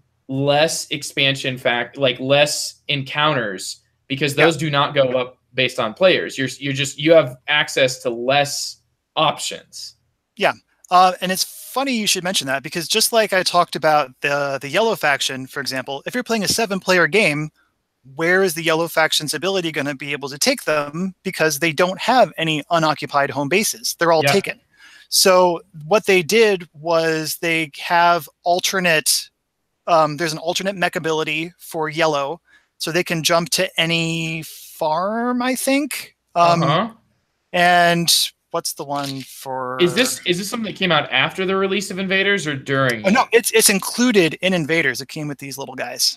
Because I have everything out here ready to go. Maybe I played this wrong. What is it? The white? This is the white one as well. Did this one get fixed? Yeah. Pick up to 2 options per encounter card. At the end of the game, gain $3 for each encounter territory you control. So okay, so there's like more, like it's still the same general idea, but like now you actually have an incentive to care about those territories. After you get to them. After other players maybe have got to them. Okay, well, you know what? I stand corrected. I was playing the game wrong, and that's really not fair to hold that against the game. Well, it sounds like this particular expansion actually tweaks some of the rules. So it sounds like not only are you getting more components and more stuff to put on, but you're actually getting the benefit of the game being played a lot and some additional stuff being put in. The only changes to the existing rules that are in this expansion are these tokens for those 2 faction abilities, and that is it. So it really is not a machine that needed fixing that much. You know, it wasn't like it's really been more kind of like that. You know, finding the edge cases, and you know, and the just those 2 tokens do show that there's a dedication to support, so what do you think though of the invaders, like the different player powers? And I guess we haven't really talked about which ones, you know, which one is your satisfaction? My saddest faction. Oh, your saddest. Satisfaction. I get my satisfaction the most from Yellow, from Crimea. They're the ones where before combat, if you have this particular mech out, you get to steal other factions' combat cards. I love that ability. I forgot about that. And their overall ability lets them use their combat cards as a wild resource for any other costs. They're my favorite. Probably also my least played faction, because I don't ever like choose them. I always deal them randomly. I wish I got to play them more often. I get stuck with black a lot. You've told us. Is that your saddest faction? No, red is still my saddest. Like I'm okay with I'm okay with black. Blue is really fun to play. Because the being able to have your workers sort of walk across water at the start of the game is really nice. So I sort of like to. It's very unique. It's quirky. Yeah. Like their side of the board just looks weird compared to everybody else's. Like if you look at what Blue's doing, you're like, what the hell are you doing in the water? What? Yeah. You can't do that. That's you're cheating. Oh, Yeah. Oh, whoops. Yeah. What are you getting from the water, huh? Where are you going? And then as far as the expansion factions go, I only recently played Green Albion for the first time, and playing them was a real, like, I had an eye-opening, revelatory experience playing them, which was really cool. Because Could you describe what they do? I don't know that I think I've played in a game with them, but I don't think I played them. Okay, both the expansion factions are different in that their home bases are already connected to the main body of the map. Yes, so they don't have any need to cross water. So they have access to everything, but to compensate for that, whereas every other faction has the possibility to unlock the speed ability that lets them move further, the expansion factions don't have that. So they don't get +1 to their movement ever. Instead, they're going to be crawling across the map. Yeah. They start crawling across the map, but what they do have are these tokens that they get to place down on the map when their leader goes places. So their ability allows them to jump to where one of those tokens are. So they can teleport, but it takes them a long time to put those teleport locations out on the board somewhere. But when I played Albion, I got to sort of set out this little like network of these tokens on the map, and I got to actually use them in ways that my opponents did not expect, which was really satisfying. Yeah, and I've just being able to do that was really nifty. So I like them better. I've played with the purple Togawa faction before, but haven't had too much luck with them in the couple times I've played them. But I like green, I like yellow, and blue is really fun for me. So those are my they're all in the same family together too. On the side of the board, or blue and yellow make green. So. Okay. Yeah, okay. Yeah, that's my side of the color wheel. Nice. For this game. So TC, I know this is kind of reeling it back a little bit, but when it comes to the combat in this game, I'm still like, what do you prefer about Rex? Well, with Rex, you've got like what you're doing with Rex is you're essentially committing casualties. You're looking the other opponent straight in the face and going, "We're gonna have a battle. How much are you willing to lose to win this thing in order to still claim the territory?" And then the cards aren't as with the Scythe. You just like playing these cards to increase your number value. You're putting cards out to like try to take out the other person's leader.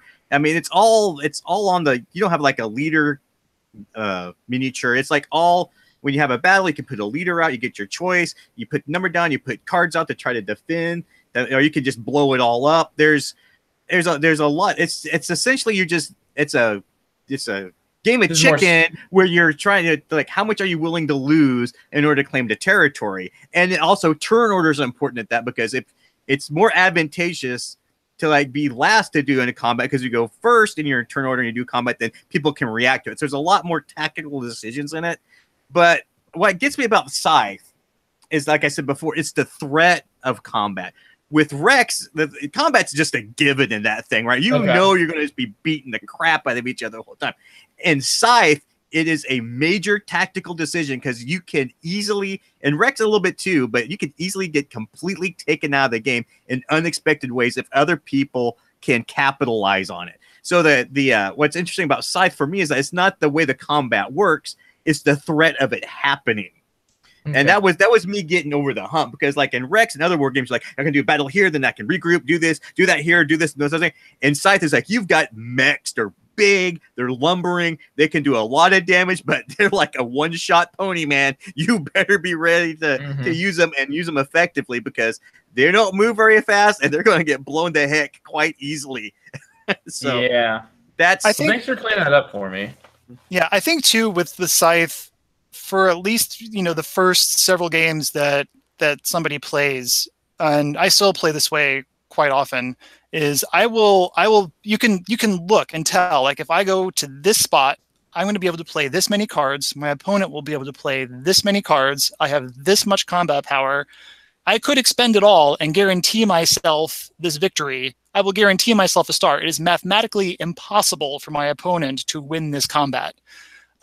So a lot of the drama that is in Rex's combat would be dialed back in a Scythe combat. Down the road, there's, okay, do I think my opponent wants to win this combat? Like, for example, like we talk about going to the factory, people don't expect to hold the factory.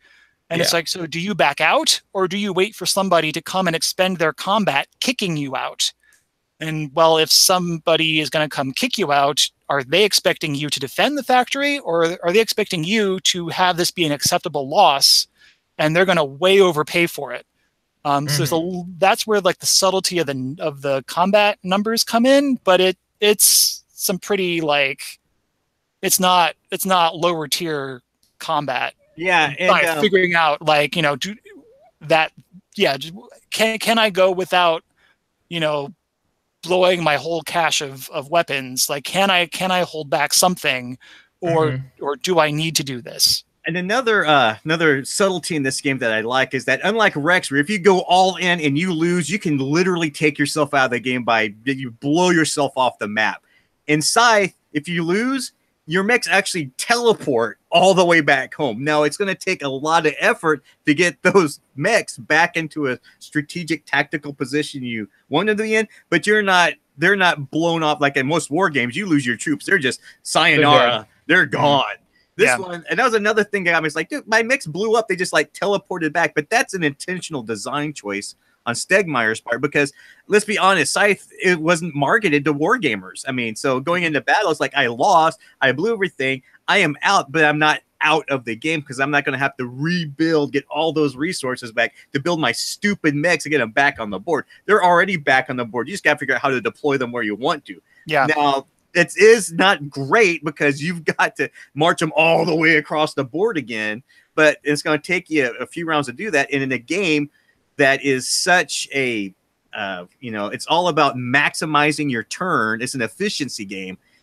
Even still having your mechs back isn't a great thing because if you're not efficient with them, it's probably going to cost you the game in the long run. So another thing I want to get to is like there's another expansion that had airships, right? Yes, the Wind Gambit. And that one I have been super curious about to know how that thing works. I have not been super curious necessarily after finding out how that thing works, but that's again like some people really like it, and they really I think it's great that people get a lot more out of the game with these airships, because the airships free up your ability to move around the board at the start of the game to help overcome that initial hurdle of figuring out how you want to get out of your home territory. The airships come with their own abilities that affect things like combat. I'm not entirely sure what they all do because I haven't looked into them too much. And a lot of different alternate ways that the game can end. Either new objectives or a set number of rounds, a set amount of money. Most of them involve the current round of actions finishing around the table, which was one of the biggest complaints that people had with Scythe, because once somebody puts that 6 star out, the game ends right away. There's no more turns. There's no finishing out to the first player. It just ends. And a lot of people complained about that.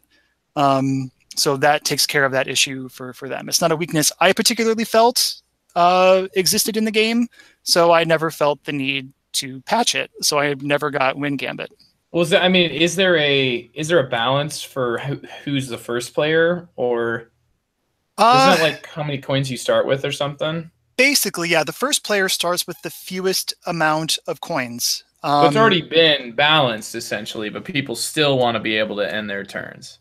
Yeah, they want to be able to get that one more turn. But in my opinion, what I found fairly quickly was, if you see somebody with 2 mechs on the board and a lot of combat power, they have 4 stars, none of them are combat stars, you can probably bet with their next move action, they're going to end the game.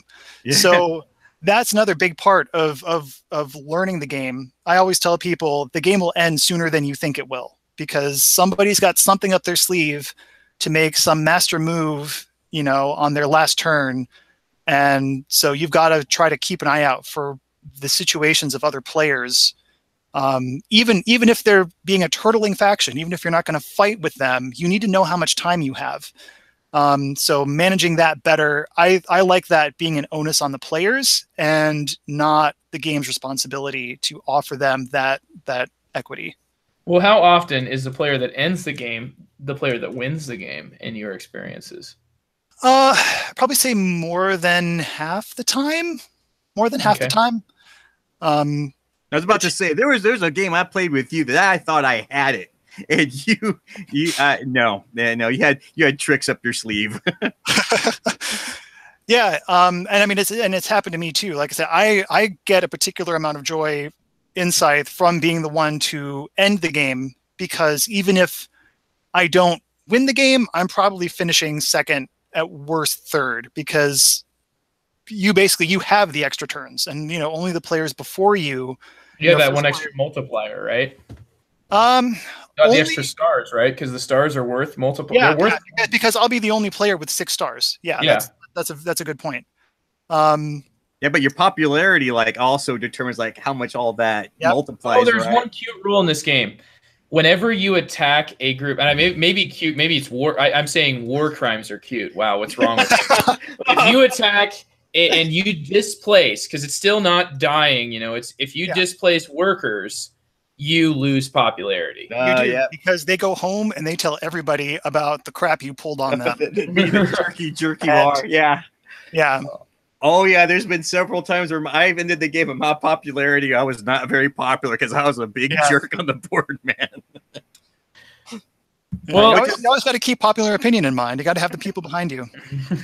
That's true. Yeah, it's interesting to see how popularity is used in this game. I mean, it's not just a goal, to get your popularity up to the top. I mean, getting your popularity up to the top, I would say, is maybe the most important goal in the entire game.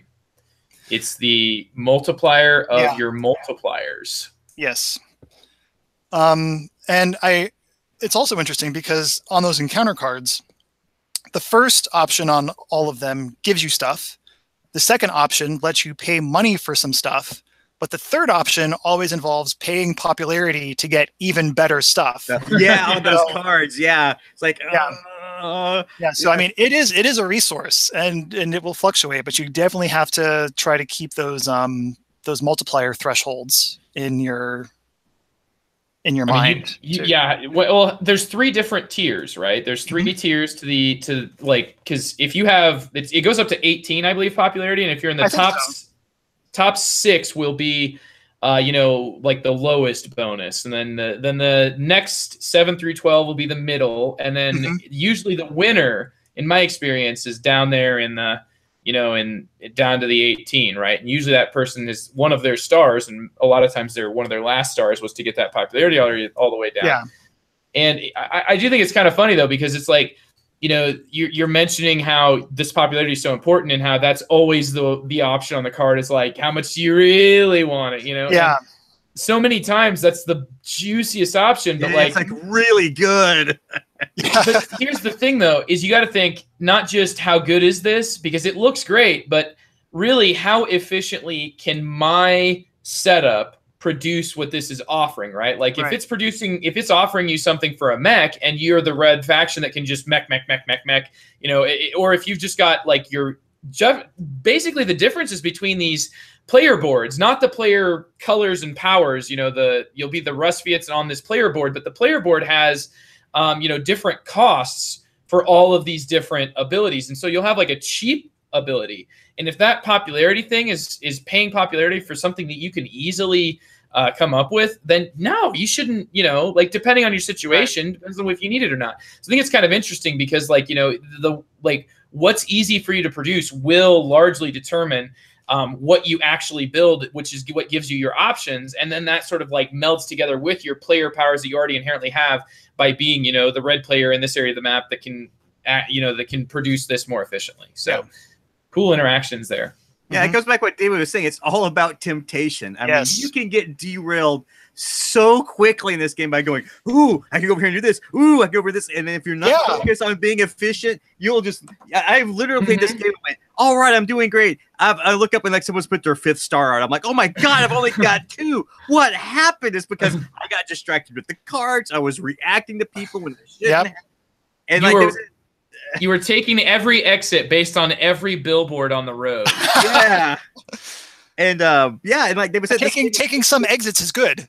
Yeah. Yeah. Don't take all of them. Yeah, you have a route that you should take, but you definitely shouldn't stop off, especially not for, like the old Highway 3 exit and then end up off on, now I have the mech I came for. You need to skip the world's biggest ball of yarn. Keep driving. and just get Yeti monster. Go to the Mystery Shack instead. Forget about the yarn. Go to the Mystery Shack. Yeah. Hey, but what's this new expansion coming out? I want to hit on that briefly. Okay, it's Scythe: The Rise of Fenris is what it's called, and it's adds a campaign to the game. Holy cow! Yeah, so there's I don't know how many different chapters are going to be in it, but I know it's also completely resettable, so you can replay it. And the things that the scenarios add, you can add in standalone games. I don't know much about what the story is going to be. I also know it comes with a modular map, because that's something people had also talked about before was, the map is always the same for, every faction starting, every time you have the same resources. Yeah, the board's very static is kind of what that feels like, yeah. And so I don't know if it's an entire modular board, if it's just overlays for certain events that happen. But I also know, every starting location has been tuned for every faction as well. It's completely intentional what 3 territories you have by your starting home base. Okay. But this modular map seems cool. I'd love to see what that does to the game. And stories, narrative in games is a particular subject of interest to me. I know, that's what I love about Arkham Horror the most. Internally in games of Scythe, you'll see sort of these stories come out of those cards. Again, they're little mini stories, but they happen. It drew me to Near and Far when we played that a couple months ago. Yeah, I love that game. Yeah. It's fantastic. Yeah. To be honest, that's one of the things that keep us coming back to Seafall. Even though the game's not that great, it's just a narrative. You're going to say that, you can mix up a turd into brownie. Well, whether it's a turd or not, I don't care. It's a fun turd, and we're still playing it. So who cares, right? As long as you're having fun with it. Yeah, that's true. Yeah. But I think Fenris comes out next month. It comes out soon, in the next couple months at the latest, I think, is what I last heard. Mm-hmm. Wow, yeah, it's really cool. All the things that it looks to add. It's almost like it makes me think of the Voyage of the Beagle, which was the expansion to Robinson Crusoe, where it's it is a legacy, in the sense that you're going to have a campaign where your decisions impact your path, what you actually do and see will change from mission to mission based on, several scenarios. And then how you perform in each scenario or what choices you make will impact how the next scenario plays out. That's the kind of cool thing about going to those games is how much you get from, that experience of how much story there can really be. And I think it's interesting how you bring that up. And I was thinking in my head, wow, it's so rare to me. This age we live in is bizarre, because if you would have said this a year ago about story, or 2 years ago, before I'd played Gloomhaven, before I'd played Near and Far, before I'd played, Scythe to a lesser extent, now, that we're talking about an upcoming product.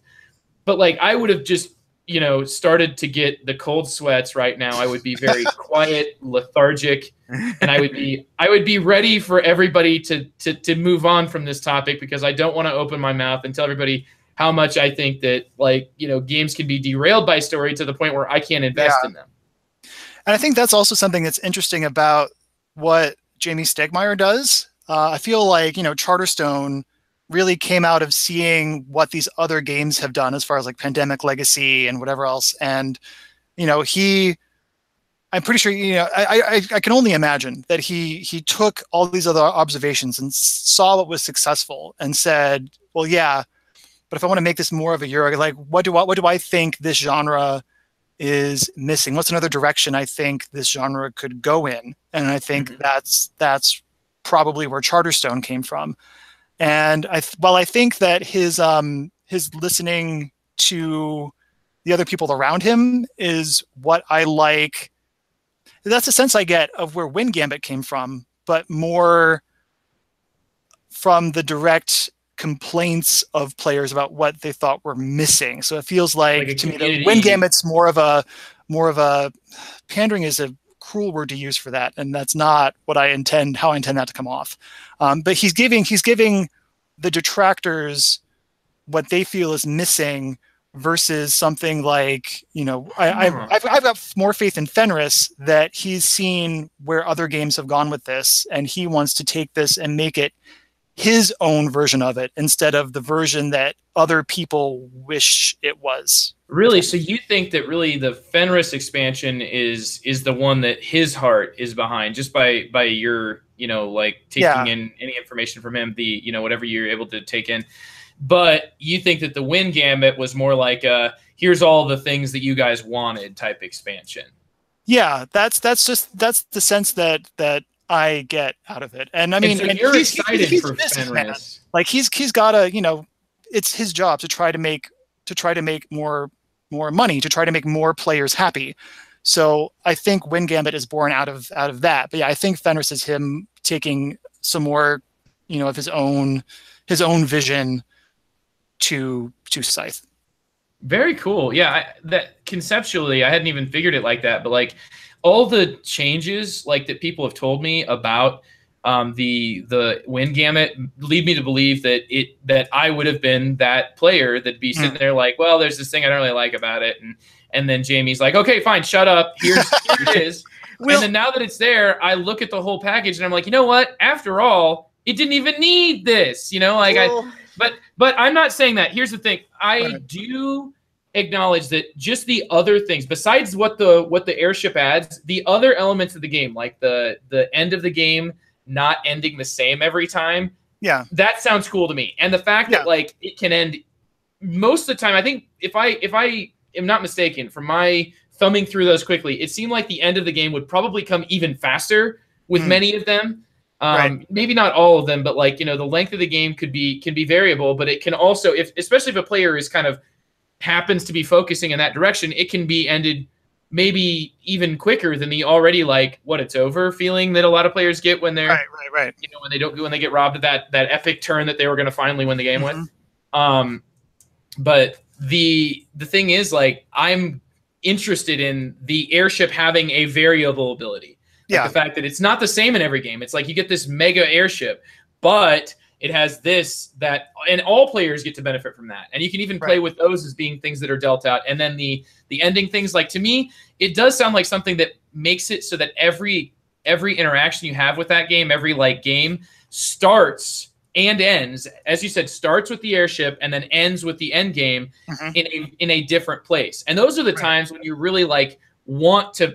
You want the beginning to interest you, and you want the end to like be sort of like we get to see how it all pans out, and then in the middle you kind of want a little bit of comfort, a little bit of your character development or whatever you want to call it. I don't know. I'm doing too many. I'm thinking too literary here, but it's well. Here's the thing that always impresses me with Stonemaier Games is they listen to feedback. I mean, we're living in an age now where video games have got like microtransaction and loot boxes that nobody asks for and companies don't give a crap about. They just want you to plunk down money over and over and over again, and they don't give a rat's butt about feedback. But one of the things that really impresses me with this company is they listen to feedback, they take it in, internalize it, and they try to put a product out that supports what the players want. And that's what I see with Fenris. That's why with the factions. That's what I see with this new one with the ships. And it's just, I mean, he supports the product. I mean, that's going to be like the third expansion. I'm sure he's got more coming out. I mean, that's unheard of for Kickstarter games, right? Usually the whole point of a Kickstarter is just to get it out, make money, and just that's my prototype game to try to get out to publishers or whatever. But I have been very impressed with the shelf life this game has had, and I still see it getting played today, and it came out almost 2 years ago now. So I may not like all the Stonemaier games, but man, I can sure appreciate the passion that goes into it, and I really understand why the people are passionate about their games. Mm-hmm. It's very apparent. It's the biggest game. Like if you're gonna listen to people that are upset and curmudgeonly about the way gaming has changed, Scythe is a bit of a poster child. It is like that sort of it's almost like the time when the hobby really started looking to Kickstarter as and the core of like your top 100 BGG people that are looking to play like games for your miniatures games had kind of already, I think, cracked into like Zombicide had already existed and cracked into this market of just being like hugely successful with lots of stretch goals and that stuff. But like this is when the BGG public, the sort of like the connoisseur level of games really started to turn their attention towards Kickstarter. And I think what you started to see was a divide between people that were like feeling that there was not just the cult of the new anymore. It was the cult of the old, the cult of the new, and now we have the cult of the unreleased. The cult of the ghost of games future. Yeah. And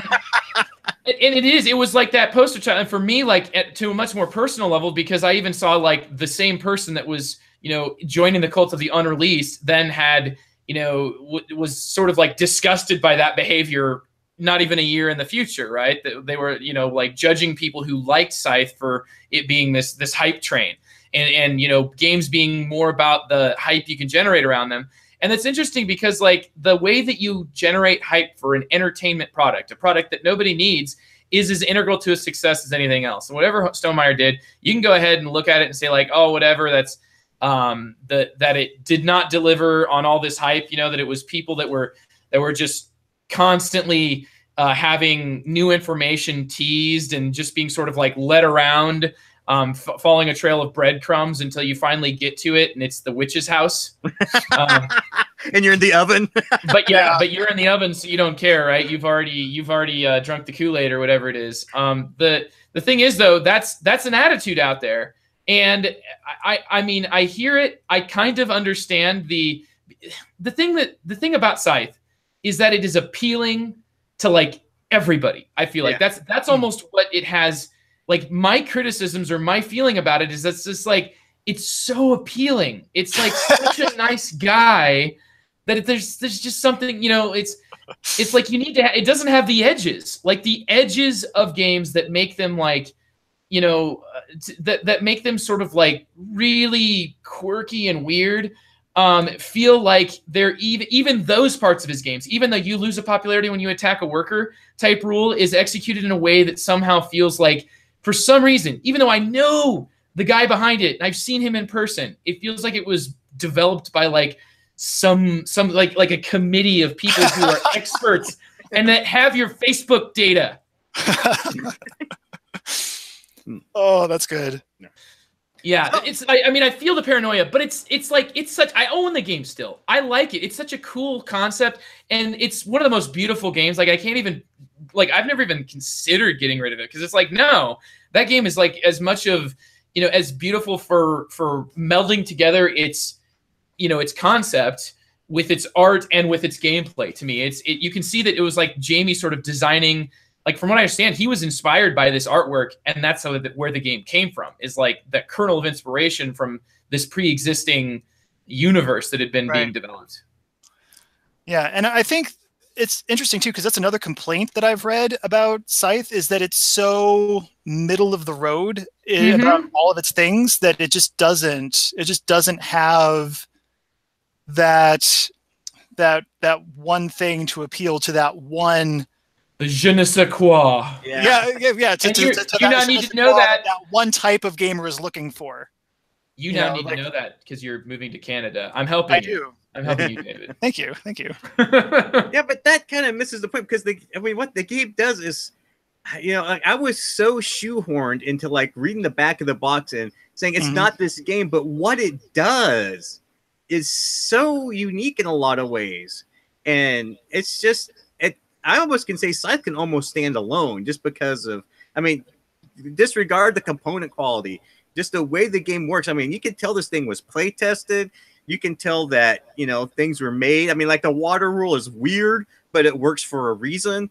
It's just, you know, aside from that red overpowered thing, which, you know, I assume, you know, I've only seen that happen with people who know how to play the game well, but still, it just the fact that the shelf life of this game has been around for kicks, it's just wow. It is. It's really fantastic. It is. And I get a little discouraged when I hear stuff like that, because I'm like, you know, I think you're missing the forest for the trees here, guys. Because, you know, there's like with Andy saying, you know, he's off of this, and it's not the type of game he wants, but the type of game it is, I mean, it definitely had an appeal to people. I mean, it's sitting number 7 on the board game ranking. It struck a chord, and they're making expansions for it that are addressing what people want out of the game. What more could you ask for in the game at this point, right?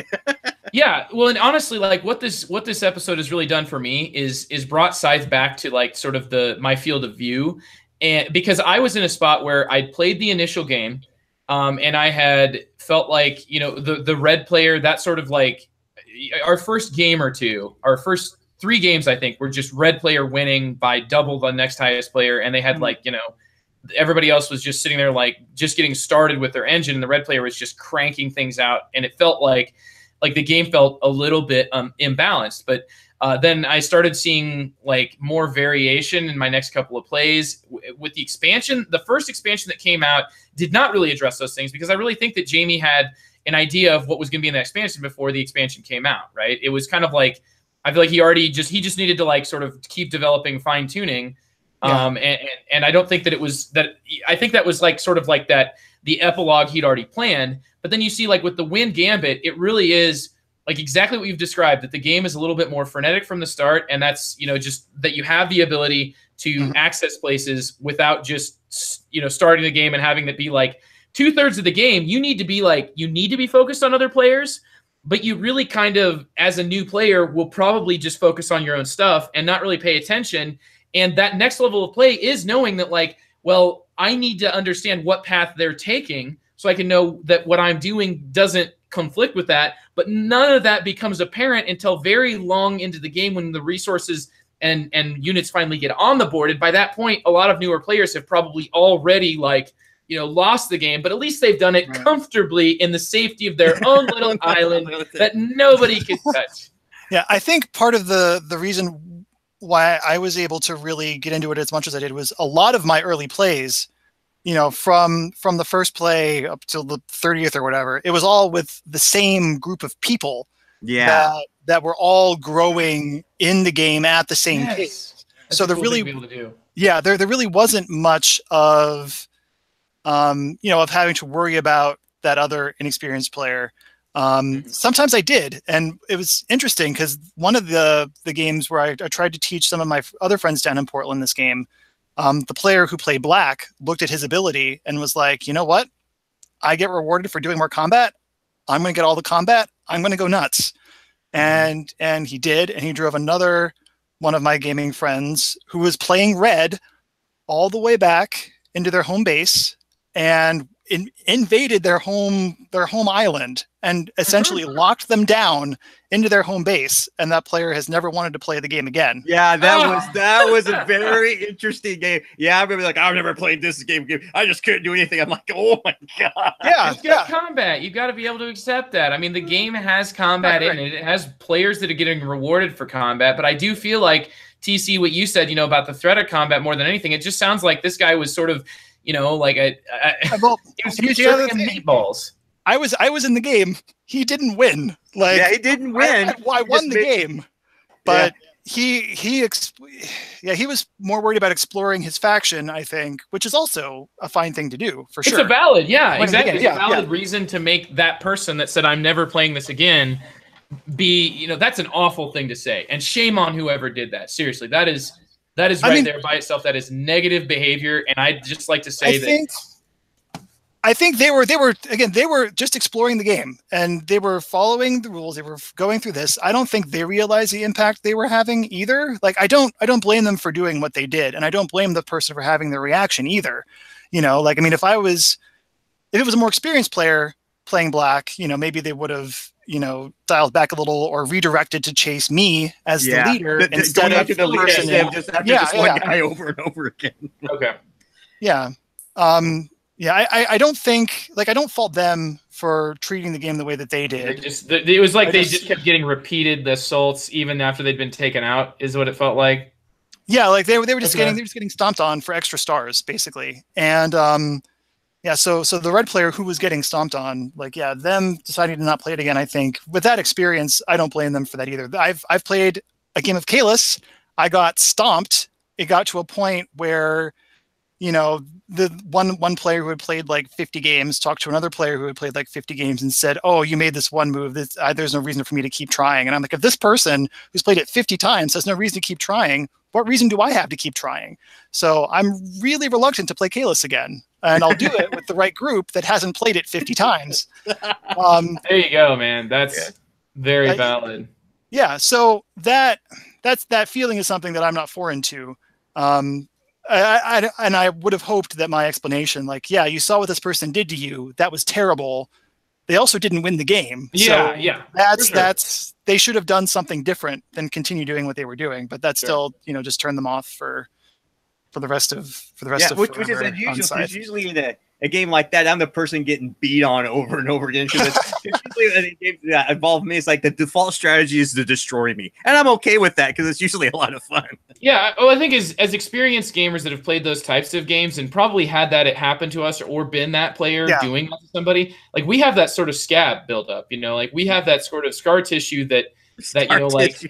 Well, and we would also acknowledge like you have that scar tissue against that new player idea, right? This person must have been like new enough, or at least the experience itself was traumatic enough to make them not want to look outside of that. This was this player not understanding the game and doing what they were comfortable with, and that unfortunately involved hammering them and then making their next few turns winding the hammer back up so they can then land it right back down on their head again.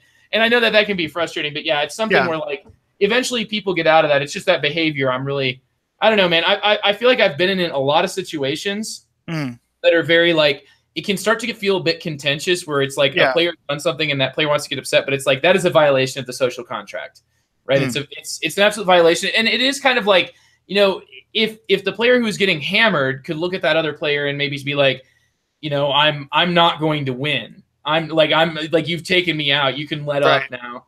And that other player is still just like, like, what's going on? Like, I don't know. Yeah. What have I done to you this week? But I suppose like taking your frustration out on a game and saying it's the game's fault is better than saying like it's the group's fault. I won't play with that group again, though. Right. Like sometimes it is like those negative behaviors, though, should just be addressed and moved on from and learned from. Yeah. So David, let's wrap this up and get some final thoughts on Scythe. Some final thoughts on Scythe. Okay. I have played Scythe around 50 times. I have done it again without the additional variability of the Wind Gambit yet. I feel like I'm in a place where I might start incorporating some of the things, but in my friend's copy who already bought the Wind Gambit, so I don't have to. And I have not grown tired of this game the whole time. When I was playing, I played my first 25 or so in the first like 2 months. I wasn't tired of it then. I'm not tired of it now. I love teaching it. A lot of the people that I teach end up loving it, which is also, it's rewarding and it's nice to have more people to play with. Something else that I've intentionally done is I've avoided strategy articles because I don't want to become that player who's so experienced and knows so much that I will always thrash somebody every time. Because I feel like that's something that, like, there's a level of Scythe player that aspires to that. And I think it's much like, you can play Terra Mystica with casual Terra Mystica players if you're a casual Terra Mystica player. If you are not a casual Terra Mystica player, it's going to be really tough to get me to play a game with you because I know how that's going to go because you've thought about all these other things and you've seen all these other possibilities. So I think I like playing Scythe casually, and I think it makes for a really great, heavy casual game. If that makes any sense. We can make. What's a new definition? There we That's go. a fascinating definition, and I appreciate that you sort of like identified it as being like a heavy casual game, one that's accessible. I enjoy that quite a bit. Yeah, and I mean, it can be a heavy, serious game too. This is this level I personally have not taken it to, because I don't care so much about. I mean, I've even played a 5-player base game of Scythe where I wasn't playing; I was just adjudicating. Like I was reminding people of rules. Like I love this game so much that I will watch other people play it to make sure they're playing it right, so that they can have their best experience playing this game. And goodness, yeah, I mean, I love how much variability there is. 7 factions. If you're playing with 4 players, I haven't even touched the iceberg of the possible combinations of player boards to faction boards for player counts.